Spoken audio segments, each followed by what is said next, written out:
नमस्कार. हे आहे श्री रामलिंग मंदिर. इचलकरंजीपासून 11 किलोमीटर जवळ असलेल्या आळते गावात ही एक गुफा आहे. या गुफेमध्ये महादेवाची पिंड आहे. या गुफेला ऐतिहासिक वारसा आहे. असे सांगितले जाते की प्रभू श्रीराम वनवासात असताना इथे वास्तव्यास आले.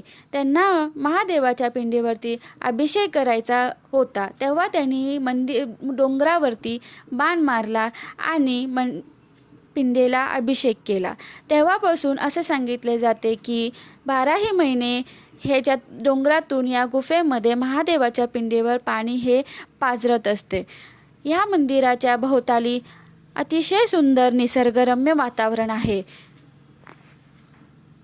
इथे एक खण आहे, तिथे छान मासे कासव सुद्धा बघायला मिळतील.